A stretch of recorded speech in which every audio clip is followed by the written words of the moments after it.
तेजस्विनावधीतमस्तु मा विद्विषावहै। ओम शांति शांति शांति। ओम ऊषन्न वै वाजस्रवसः सर्ववेदसं ददौ तस्य नचिकेता रामपुत्र आस। तगंह कुमारं संतं दक्षिणासु नियमानासु श्रद्धा विवेशसो अमन्यत। पीतोदका जगततृणा दुग्धदोहा निरिन्द्रियाः। अनन्दारामते लोकाः तान् स गच्छति ता ददत। तान् स गच्छति ता ददत।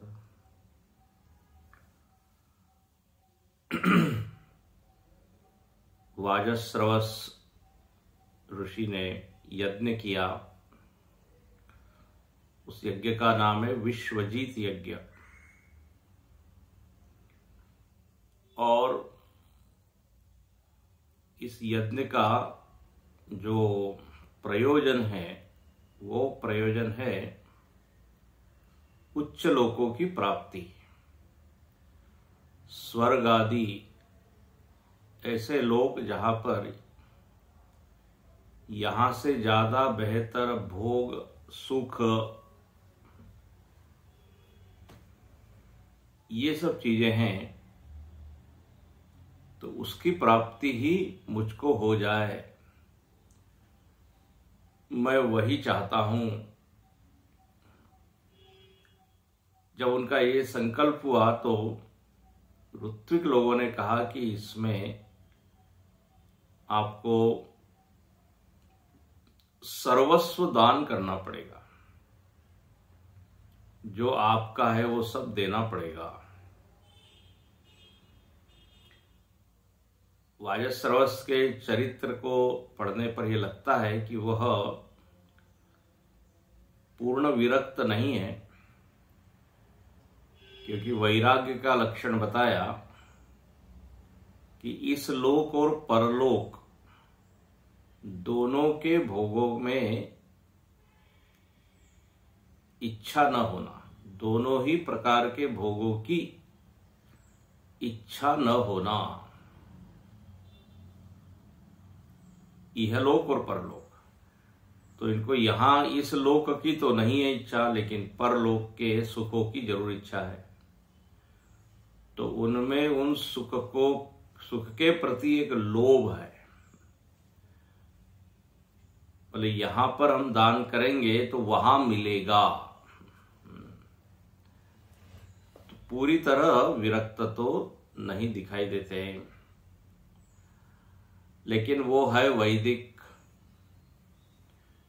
वेदों के ज्ञाता है, कर्म कांड में विश्वास है, मतलब इसको कहते हैं धार्मिक है। अच्छा, कर्म के प्रति श्रद्धा भी है उनकी, नहीं तो यज्ञ क्यों करते हैं। यज्ञ के लिए जो सबसे प्रथम चीज चाहिए वो है श्रद्धा। परलोक में श्रद्धा, वो जो विधि की जा रही है उसमें श्रद्धा, तो श्रद्धा भी है। लेकिन उनके चरित्र को देखने पर यह मालूम पड़ता है कि कर्म में निष्ठा है लेकिन अधूरी है।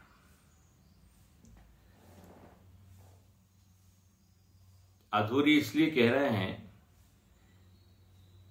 कि कर्म का जो विधान है कि दान देना चाहिए,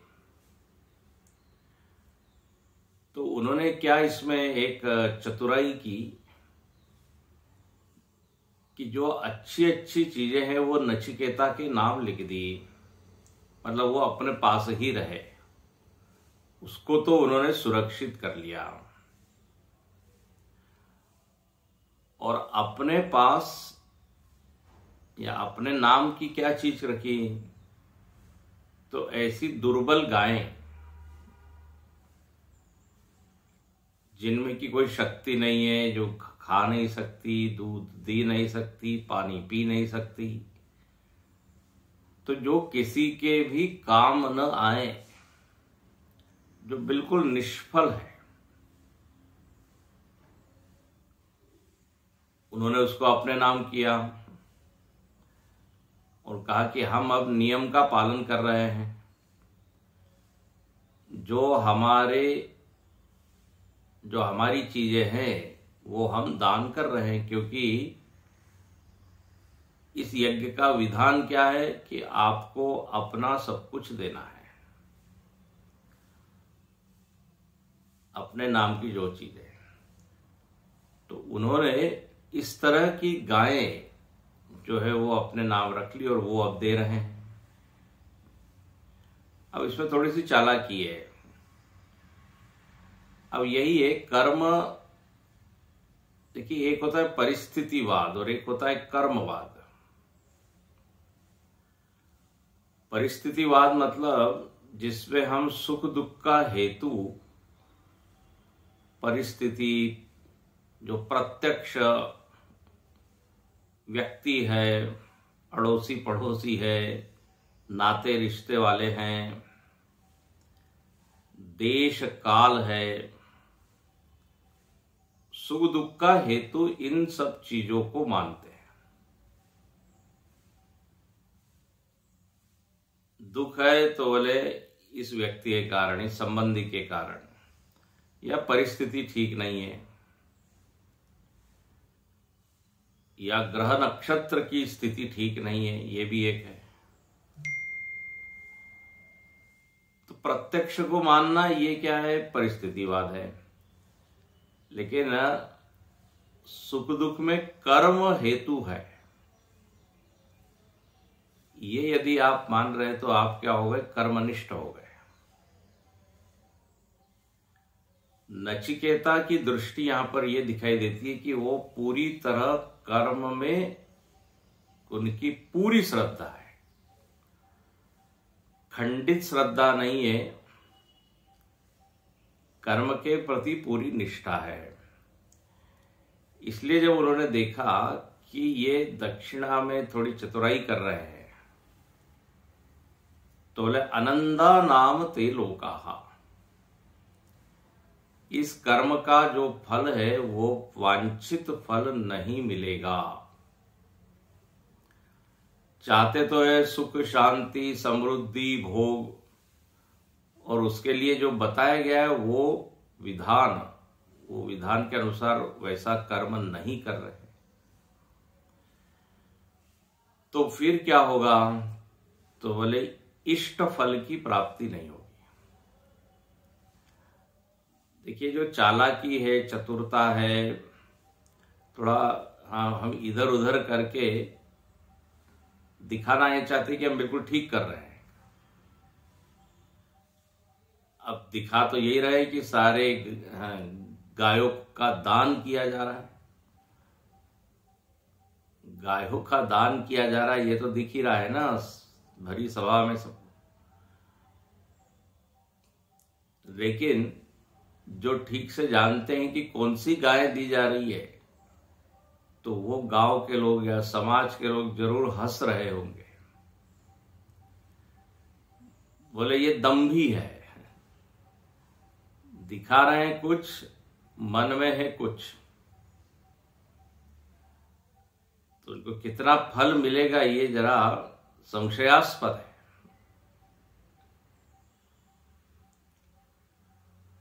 देखिए, ये कौरव लोगों ने भी बड़ी चतुरता की थी पांडवों के साथ, और उनको उस चालाकी का तत्क्षण सफलता मिल गई थी। पांडवों को 13 साल भटकना पड़ा, उनको कितने कष्ट दिए, उनको लाक्षागृह में जलाने का प्रयत्न किया, विष के लड्डू खिला दिए गए भीम इत्यादि। तो तात्कालिक सफलता तो उनको मिली, परेशान तो ये सब लोग हुए, लेकिन अंतिम सफलता तो नहीं मिली। शकुनी ने चालाकी करके उनको द्योत में हराया। तो सफलता तत्क्षण मिली, लेकिन सफल व्यक्तियों में उनकी कोई गिनती नहीं होती कि देखो जैसा दुर्योधन सफल हुआ, शकुनी सफल हुआ, वैसे हमको भी सफल होना चाहिए। वो सफलता बल्कि उनके बर्बादी का कारण ही बना। और जो अंतिम विजय है वो तो फिर पांडवों की हुई। तो कर्म को इधर उधर करके हम चाहे कि हम वांछित फल प्राप्त कर लें, जीवन यशस्वी हो जाए, जीवन में विजय मिल जाए, ये नहीं होगा। कर्म चाहे लौकिक हो या शास्त्रीय हो, ध्यान रखना फलदाता तो एक ही है। कई बार किसी ने कहा अरे लौकिक कर्म को तो हम बिल्कुल ठीक ठाक करेंगे, क्योंकि हम देखते हैं कि फल देने वाला ये पड़ोसी है, फल देने वाला मित्र है, पार्टनर है या प्रत्यक्ष है। लेकिन शास्त्रीय कर्म थोड़ा इधर उधर भी कर दे तो चलेगा, कौन देखने वाला है। तो ऐसा बिल्कुल नहीं है। जो प्रत्यक्ष कर्मों का फल देने वाला है, वही जो शास्त्रीय कर्म हो रहा है उसका भी फलदाता एक ही है। उसको आप इधर उधर नहीं कर सकते। चित्रगुप्त जो है उसको चालाकी समझ में आती है, सबका ज्ञाता है। जो कई बार हम लोग अपने धन की कमाई इत्यादि में भी ना इनकम टैक्स वगैरह, बिल्कुल लौकिक उदाहरण दे रहा हूं, टैक्स की चोरी कर रहा है, और वो जो ऑडिटर होता है वो उसमें कुछ आपको उपाय भी बता देता है। So with able auditor you can cheat income tax officer.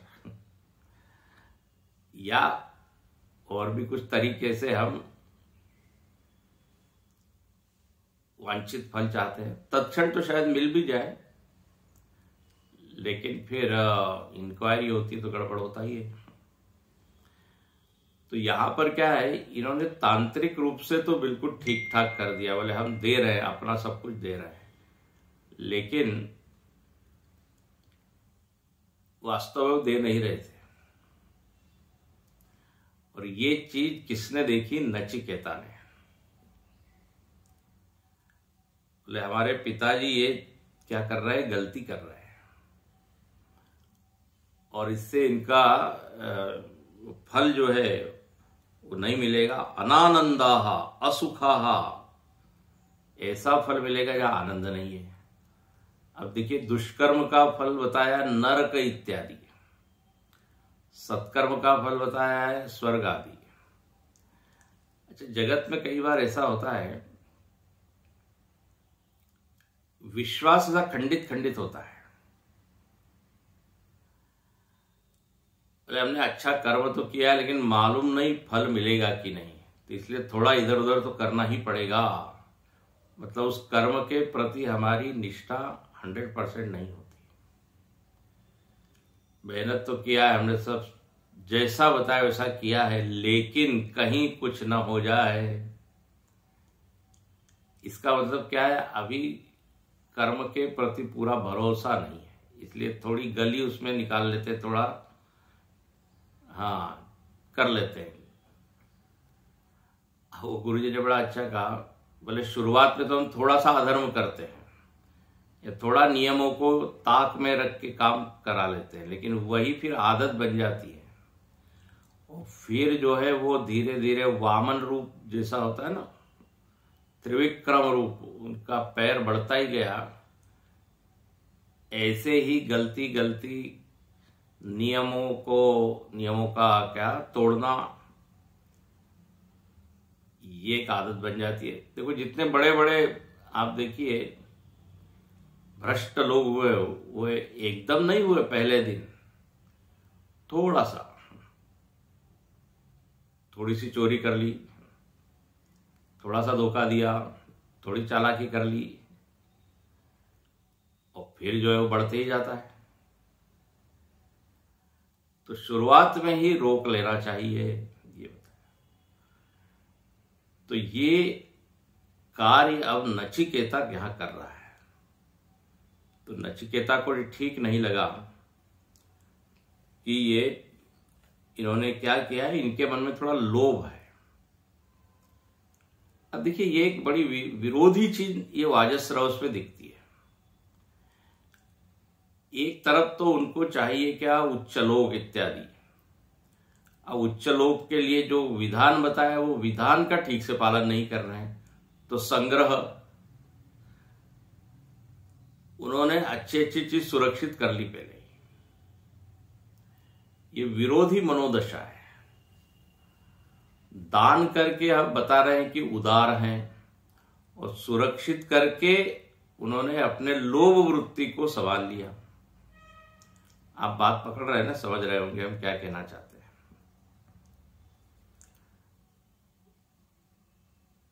तो ये बात नचिकेता के ध्यान में आ गई, इसलिए नचिकेता ने कहा कि इनको रोकना चाहिए।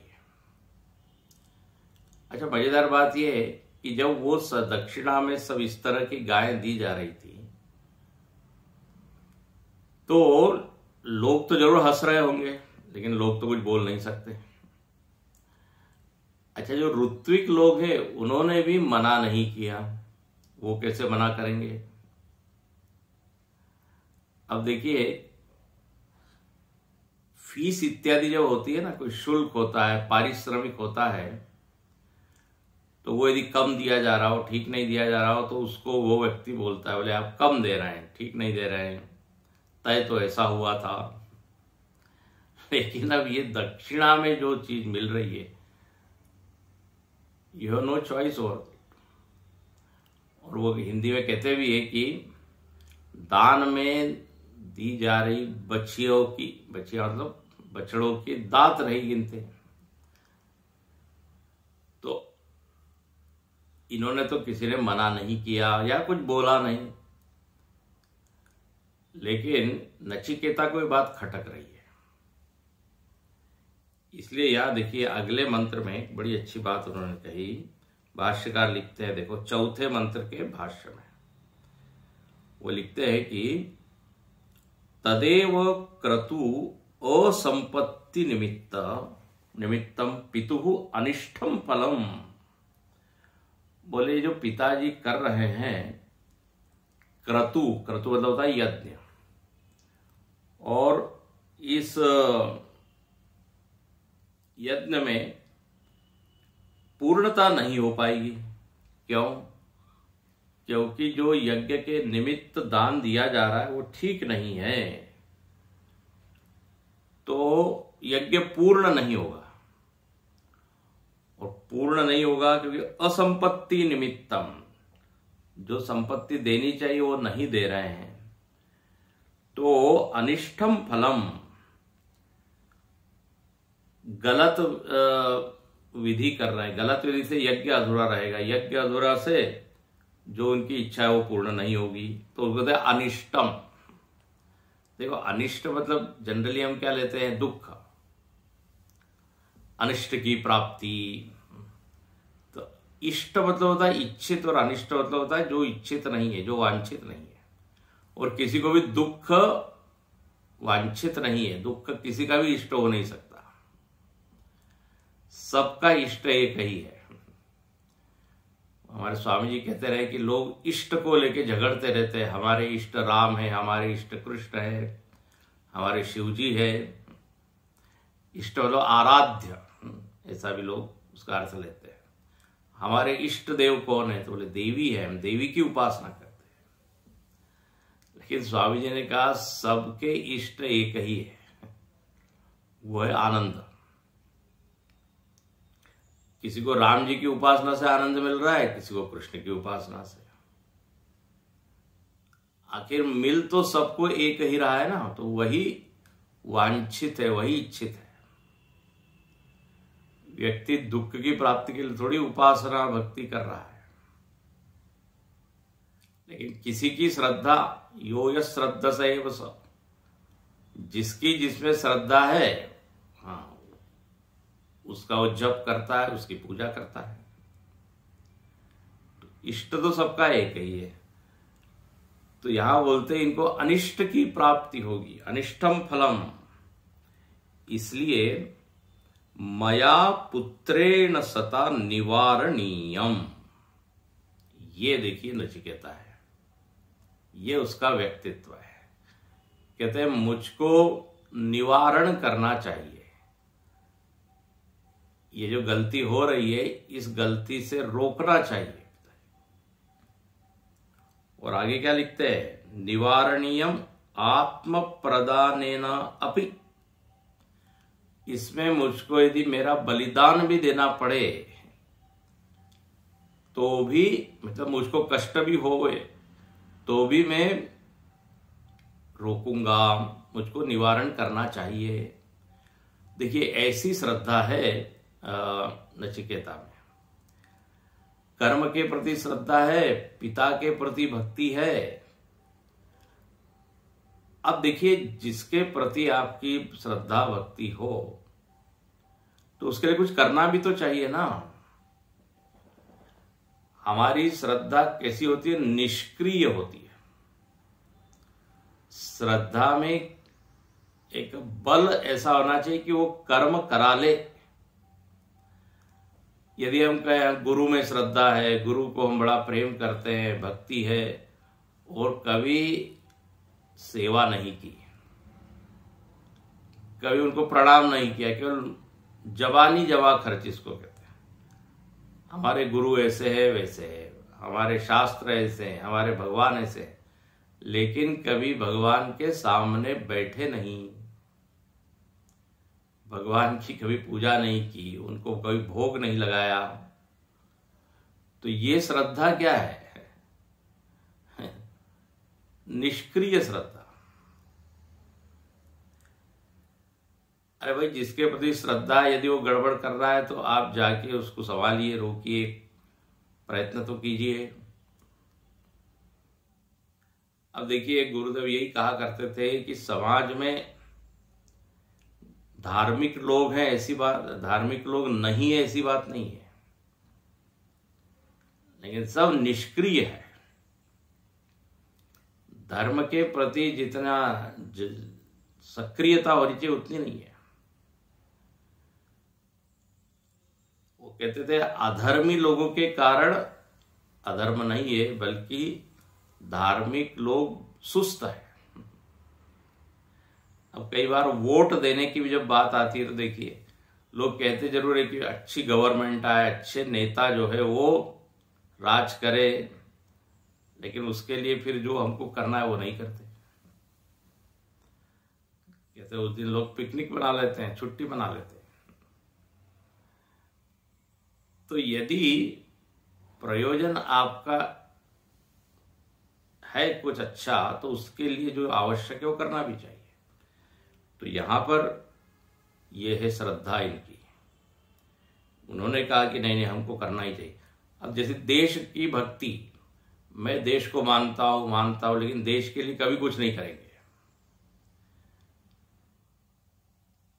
स्वतंत्रता यदि मिली है तो केवल जो देशभक्ति की बातें करते हो उनसे नहीं मिली है, जिन्होंने अपना बलिदान दिया। जैसे यहां पर भी नचिकेता कह रहा है कि आत्म प्रदानेन अपि निवारणीयम, मैं पिताजी को नरक जाने से रोकूंगा। नरक मतलब निम्न लोकों में जाने से रोकूंगा, क्योंकि इनकी वृत्ति जरा ठीक नहीं है, इनके वृत्ति में लोभ आ गया है। अब ये बड़ी विचित्र बात है, वाजस्रव एक तरफ तो कर्मकांड कर भी रहे लेकिन कर भी नहीं रहे हैं, ऐसी इनकी मनोदशा है। तो अब ये जिम्मेदारी किसने ले ली? नचिकेता ने। बोले इनको रोकना चाहिए। आत्म प्रदानेन अपि क्रतु संपत्ति कृत्वा इति एवं मत्वा पितरम उपगम्य। बोले मेरे जैसा पुत्र यदि इनको रोके नहीं तो गड़बड़ हो जाएगी। मेरे जैसा पुत्र होके हाँ इस अधर्म में यदि अधर्म को रोके नहीं तो बड़ा अनिष्ट हो जाएगा। और इसलिए ये जो यज्ञ है ये पूर्ण तो होना चाहिए ठीक से। अब करें क्या हो, नचिकेता कैसे रोके? तो यहां पर देखिए मंत्र, वो जाता है पिताजी के पास और एक वाक्य बोलता है। देखो ये जरा पहले मंत्र पढ़े फिर बताते हैं। सहोवाच पितरम तत कस्मै मां दास्यसीति द्वितीयं तृतीयं तं होवाच मृत्यवे त्वा ददामीति। सहोवाच पितरं तत कस्मै मां दास्यसीति द्वितीयं तृतीयं तं होवाच मृत्यवे त्वा ददामीति। कहते सह उवाच पितरम, वो पिताजी के पास गया और पिताजी से बोलता है कस्मै मां दास्यसीति, हे तात, हे पिता, आप मुझको किसको देंगे? अब देखिए नचिकेता ने ऐसा वाक्य बोला है, क्यों बोला है? अब पिताजी को रोकना है, लेकिन अब ऐसे है कि बड़े व्यक्ति को आप इसे डायरेक्ट तो कह नहीं सकते कि ये आप क्या कर रहे हैं, ये पाप कर रहे हैं, ये गलत कर रहे हैं। ये तो उद्दंडता हो जाएगी। इसको कहते हैं दुर्विनीत, विनम्रता के विरुद्ध। बड़े व्यक्ति को भरे समाज में सब लोगों के बीच में ये कहना कि भाई आप तो पाप कर रहे, गलत कर रहे, इससे तो गलत फल मिलेगा, अब ऐसा तो कह नहीं सकते। देखिए भले ही हम सही हो, लेकिन हमारा व्यवहार भी थोड़ा ठीक ठाक होना चाहिए। कई बार क्या होता है, जो खरे लोग हैं, बोले हम सच बोलते हैं, हमारा व्यवहार सच है, तो सच है इसका मतलब हम कुछ भी बोल दे, उद्दंडता से व्यवहार करें, ये नहीं होता। ये अधिकार नहीं दिया है आपको, उसमें नुकसान आपका ही होगा। तो एक यहां पे एक शालीनता होनी चाहिए, एक तमीज, अदब, ये उर्दू में शब्द है। पिताजी को जाके सीधे बोलने के बजाय उसने थोड़ा अपने वाक्य को सजाया, बड़ा विनम्रता से बोला पिताजी आप मुझको किसको देंगे? अच्छा, इसमें एक भाव ये भी है कि देखिए ये यज्ञ ऐसा है कि इसमें सब कुछ दान करना है, जो भी आपका है। तो मैं आपका धन हूं, ध्यान रखना। जो पुत्र को क्या बोला गया है? धन, पुत्र रत्न बोलते हैं ना, पुत्र धन, कन्या धन, कन्या रत्न, गोधन, गजधन, बाजी धन, इन सबको धन कहा गया है। गाय, घोड़ा, बंगला, जमीन, यहां तक कि पुत्र, पुत्री, ये भी धन है जिसके ऊपर आपका अधिकार है। देखिए वो आपका धन है। तो यदि मैं आपका धन हूं, पुत्र रत्न, रत्न कहते हैं, हालांकि बाद में वो लोहे की तरह व्यवहार करता है पुत्र। कई बार हम भले ही रत्न मणि कहे उसको, कलयुग में तो ऐसा ही कुछ हो रहा है। तो वो कहता है कि हमको आप किसको देंगे? हम भी आपका ही धन है, तो इसी गाय है तो इसे आप। तो अब देखिए ये है व्यवहार कैसे करना, ये जानता है। साधना का फल ये है कि व्यवहार में एक सुगंध हो, व्यवहार में एक आकर्षण हो, साधना करना है और व्यवहार बिल्कुल विचित्र है, जिस व्यवहार के कारण लोग हमसे दूर हो रहे हैं, मतलब अपनी साधना में थोड़ी गड़बड़ है। साधना करके व्यक्तित्व खुरदुरा हो जाए, मुलायम कोमल नरम न हो, शार्प एजेस होते हैं ना, जैसे टेबल में शार्प एजेस, तो वो टच होते ही क्या है, चुभता है, इसलिए उसको पूरा गोल करना पड़ता है। गुरुदेव ये कहा करते थे कि साधक में इस तरह का वर्तन न हो जो लोगों को क्या करे, परेशान करे। तो कहने के लिए तो हम साधना कर रहे हैं, लेकिन बोलने का तरीका नहीं मालूम, चलने का तरीका नहीं मालूम, तो बोले फिर तो वो साधना के प्रति लोगों की अश्रद्धा हो जाएगी। बोले अच्छा साधक ऐसे होते हैं, फिर हमको साधना करनी नहीं है। तो ये नचिकेता को इसका पूरा क्या है, ध्यान है। देखिए बहुत कुछ सीखने वाली बात है। नचिकेता के व्यक्तित्व के इतने आयाम हैं, आपको क्या बताएं। तो बड़े विनम्रता से पूछता है, पिताजी हमको आप किसको देंगे? तो पिताजी एक बार पूछा, पिताजी ने ध्यान नहीं दिया, बोले ऐसे ही बच्चा है, कुछ बोल रहा होगा। लेकिन द्वितीयम, दूसरी बार, पिताजी आजकल पापा, यहां वो नहीं चल, हे तात, आप किसको देंगे हमको? द्वितीयम, तृतीयम,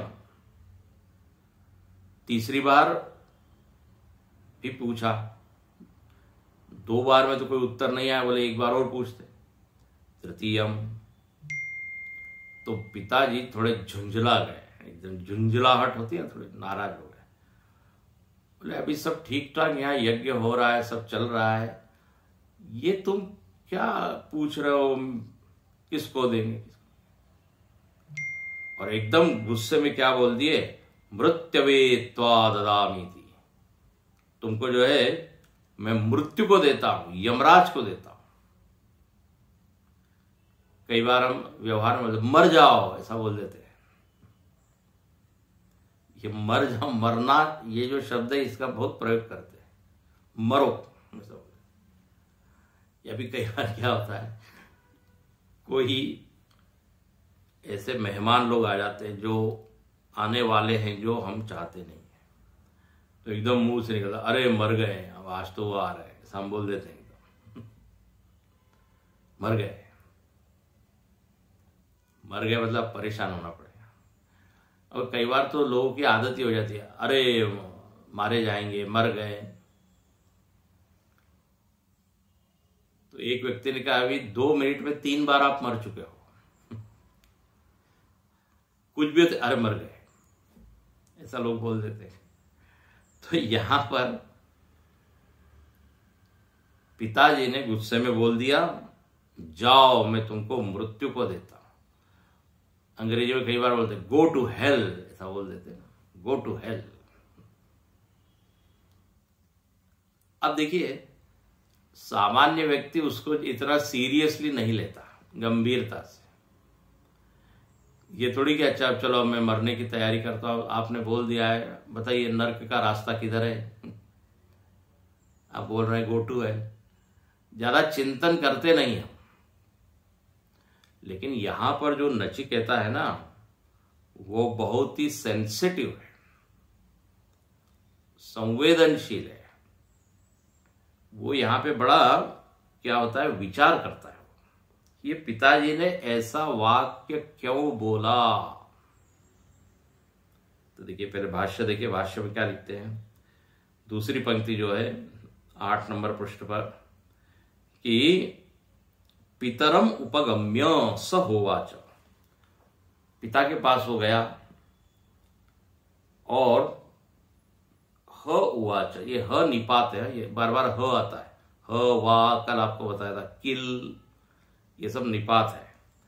तो ह उवाच पितरम, हे तत्, तत्काल तात, तात मतलब होता है पिता।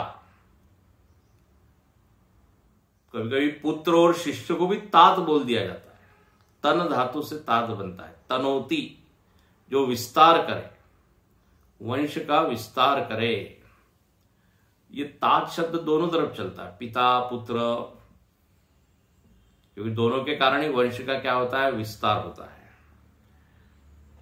सुनहु तात मन मति चित लाई, राम जी लक्ष्मण जी को तात बोल देते हैं राम गीता में।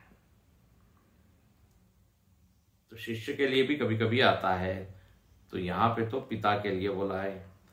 कस्मई, आप हमको किसको देंगे? कस्मई मतलब यहां पे भाष्यकार कहते हैं ऋत्विक विशेषाय।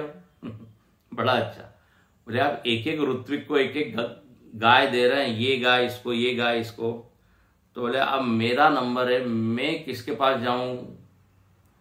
कौन से पंडित जी हमको ले जाए? ऋत्विक विशेषाय दक्षिणार्थम माम दास्यसी, ऐसा इति प्रयच्छ असि इति, मतलब मैं किसके पास जाऊं, ये आप हमको बताइए।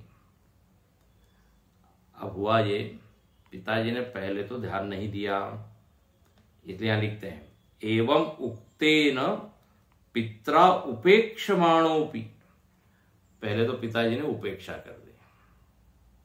कई बार होता है ना, बच्चे कुछ जिद करते हैं, हट करते हैं, पिताजी ध्यान ही नहीं देते, बार बार था, तो फिर पिताजी क्या बार बार एक ही बात कर रहे हैं, गुस्से में फिर कुछ कुछ बोल देते हैं।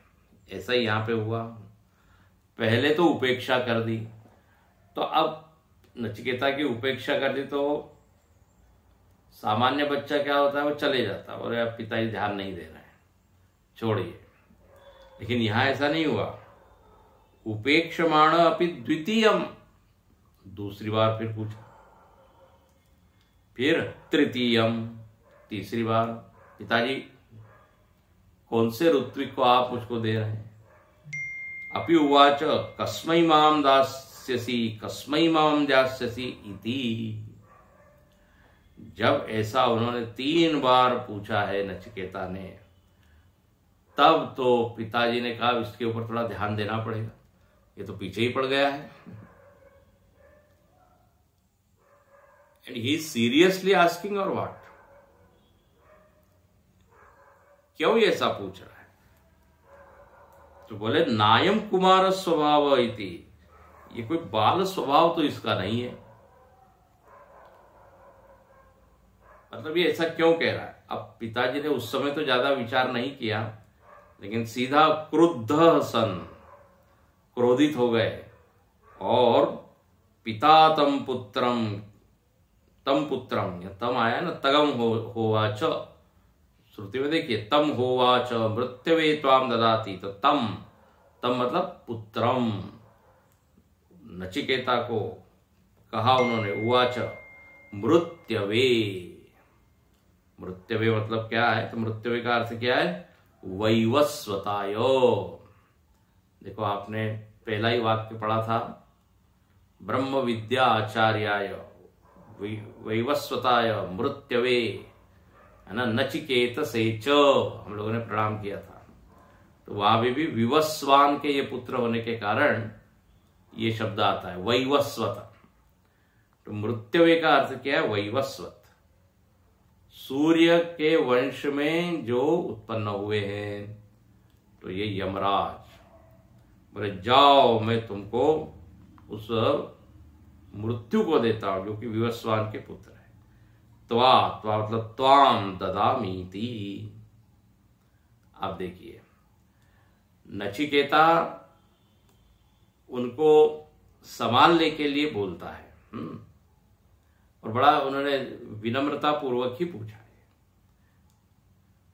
क्योंकि देखिए, आप किसी को, अब छोटा व्यक्ति है, बड़े को इंस्ट्रक्शन देना तो ये तो ठीक नहीं होता, शालीनता के विरुद्ध है। राजा प्रजा को क्या आदेश दे सकती है, लेकिन प्रजा राजा को आदेश दे तो वो राजा हो सकता है दंड दे दे। गुरु जो है वो शिष्य को रोक सकता है, बोल सकता है कि शिष्य यदि गुरु को रोके तो कैसा होगा। तो तरीका ठीक होना चाहिए। तो यहां तरीका तो उन्होंने यही किया, बोले मैं यही पूछता हूं कि वो आप किसको दे रहे हैं। अब मतलब इसका अर्थ है कि वाणी कैसी होनी चाहिए ये नचिकेता जानता है। ये बिल्कुल बच्चे हैं, समाज में कहते हैं छुटकू, छोटे से हैं 6 साल के, लेकिन महाराज बड़ा कुछ जानते हैं। अब हुआ ये कि जब ऐसा बोल दिया कि मृत्यु को आपको दिया जा रहा है, तो भाष्य देखिए अगले मंत्र का, स एवं उक्तः पुत्र एकांते परिदेव यांचकार।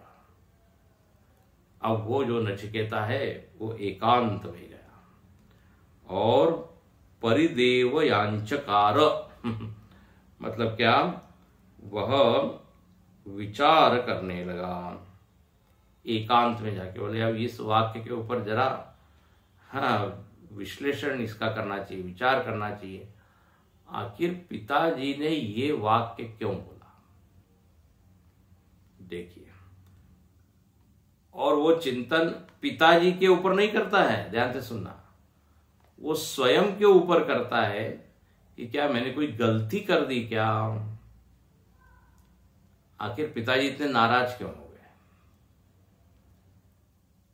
मैंने कुछ गलती की है, उस गलती का मुझको दंड मिल रहा है क्या, ऐसा वो सोच रहे। अब देखिए कुछ भी इस तरह की बात हुई तो प्रायः हम लोगों का ध्यान दूसरी के ऊपर जाता है, अपनी गलती के ऊपर ध्यान नहीं जाता। लेकिन जो संवेदनशील होता है वो अपनी ओर देखता है। बोले शायद अब नचिकेता ने ये नहीं ध्यान दिया कि देखो उन्होंने नाराजगी मतलब क्रोधित होकर बोल दिया है, तो उनमें ही विकार है, उनमें ही कुछ कमी है। नहीं नहीं, बोले बोला है तो शायद मैंने तो कुछ गलती नहीं कर दी।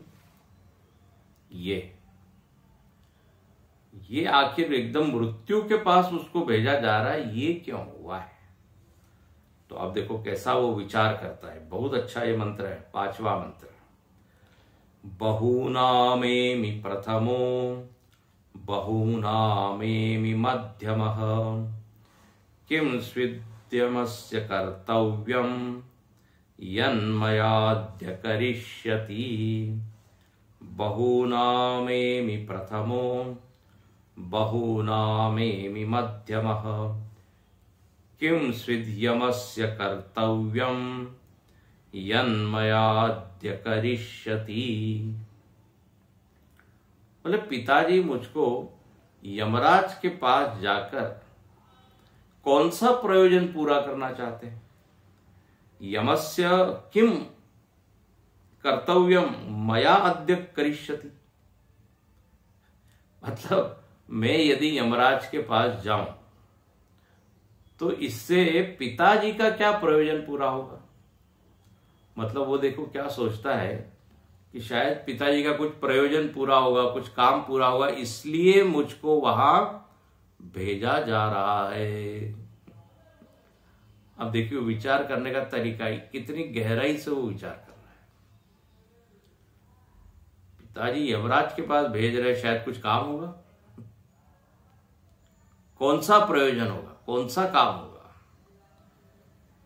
मया मेरे द्वारा क्या संपन्न करना चाहते हैं पिताजी उनके पास भेजकर। और यदि मेरे कुछ गलती की हुई है, गलती के कारण कुछ दंड दिया जा रहा है, तो देखो ध्यान से सुनना है, बहुत बढ़िया ये वाक्य है। बोले मैंने यदि उनको रोका है तो ये मेरा कर्तव्य है, और ये मैं उनके हित के लिए ही बात कर रहा हूं। तो मैंने कुछ अधर्म किया है, पाप किया है, ऐसा तो मुझको नहीं लगता। और वो कहता है, कितने कॉन्फिडेंस से कहता है कि आज तक मैंने इस तरह का कोई गलत काम किया नहीं है, तो ये दंड नहीं हो सकता। ध्यान से सुनना, दंड तो व्यक्ति को तभी मिलता है जब कुछ गलत किया हो, लेकिन मैंने कुछ गलत किया ही नहीं है तो ये दुख, ये मृत्यु रूपी सजा या दंड मुझको नहीं मिल सकता। तो इसमें कुछ ना कुछ, यदि अच्छा गलती का ये फल नहीं है तो जरूर इसमें कुछ ना कुछ सुख ही होगा, ऐसा वो सोचता है। ध्यान से सुनना, हम जो कहना चाह रहे शायद आप पकड़ पा रहे हो। मृत्यु रूपी फल मुझको जो मिल रहा है, अब वो विचार कर रहा है कि क्या मेरे किसी गलत काम का फल है। और जब मैं अपने को सोचता हूं तो मैंने गलत काम तो किया नहीं है। दुष्कर्म का फल होता है दुख, तो दुष्कर्म यदि नहीं है तो ये गलत फल तो नहीं होगा। तो फिर क्या होगा, जरूर इसमें कुछ सुख होगा, जरूर इसमें कुछ ना कुछ ठीक ही होगा। ऐसा देखिए वो पूरा अपना विश्लेषण कर रहा है और वो कहता है बहुनामेमि प्रथमः, बोले मैं सारे शिष्यों में या पुत्रों में प्रथम वृत्ति से चलता हूं, सारे शिष्यों में प्रथम वृत्ति से, या फिर बहुनाम एमि मध्यमः, कई बार मैं बेस्ट परफॉर्म नहीं कर पाता तो मैं मीडियोकर होता, मध्यम होता हूं, मध्यम वृत्ति से चलता हूं। लेकिन कभी भी मैं अधम वृत्ति से नहीं चलता, मतलब गलत तो नहीं मैं काम करता। कई बार जितना अच्छा होना चाहिए उतना नहीं करता, ये ठीक है, ये हो गया मध्यम। लेकिन अधिकतर में जैसा आज्ञा है, जैसा कर्तव्य वैसा ही करता हूं। यहां वो कहने का भाव इसका क्या है कि मुझको नहीं लगता मैंने कुछ गलत किया, पाप किया। अब यहां पे जो कहा है ना कि बहुतों में मैं प्रथम वृत्ति से चलता हूं, वो मतलब क्या, यहां टिप्पणी आनंद गिरि जी महाराज बड़ा अच्छा लिखते हैं, बहुत ही अच्छा, सुनने लायक है। बोले यथा अवसरम गुरोहो इष्टम ज्ञात्वा शुश्रूषणे प्रवृत्ति मुख्या। प्रथम वृत्ति से मैं वर्तन करता हूं, मतलब ये कि कोई शिष्य है और उसके कोई गुरु है। अब गुरु की कुछ इच्छा है, इष्टम, अब वो कुछ चाहते हैं कि इस अवसर पर ऐसा किया जाए। अब गुरु के मन में ये बात आई, शिष्य का इतना ट्यूनिंग है उस गुरु से कि ज्ञातवा वो पकड़ लेते हैं, वो शिष्य पहचान लेता है कि अभी गुरु ये चाहते हैं। तो बिना गुरु के बताएं, देखो जो गुरु के साथ जिसका बड़ा तादात्म्य होता है वो बिना बताए शिष्य समझ लेता है क्या चाहता है और वो तुरंत वैसी सेवा करता है। तो इसको कहते हैं मुख्य वृत्ति से चलना, प्रथम वृत्ति। अब जैसे गुरु शिष्य है वैसे पिता पुत्र है, पिता के मन को जो जान ले है ना वो सही पुत्र। बोले पिताजी को ये अच्छा लगेगा इसलिए हम ये कर रहे हैं, ये अच्छा नहीं लगेगा इसलिए नहीं कर रहे हैं। तो ये प्रथम वृत्ति से वर्तन करना है। तो यहां लिखते हैं यथा अवसरम गुरु इष्टम ज्ञात्वा, जो गुरु चाहते हैं वो जान करके शुश्रूषणे वो सेवा करता है। तो ये मुख्य वृत्ति हुई। आज्ञावशेन मध्यमा, दूसरे कोई शिष्य है वो नहीं समझ पाते गुरु के मन को, तो गुरु आज्ञा देते हैं, बोले जाओ थोड़ा पानी लेके आओ, देखो वो आ रहे हैं, उनको पूछो।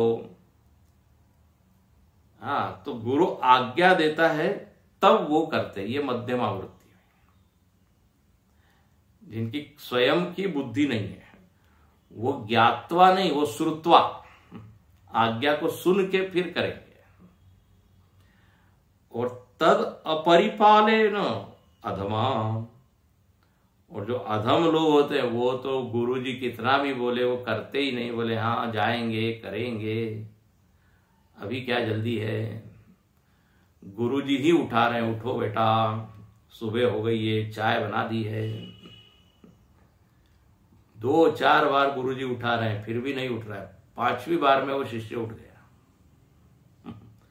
बोले आप कैसे उठ गए भाई तुम? तो शिष्य कहता है नहीं, गुरु की आज्ञा टालनी नहीं चाहिए।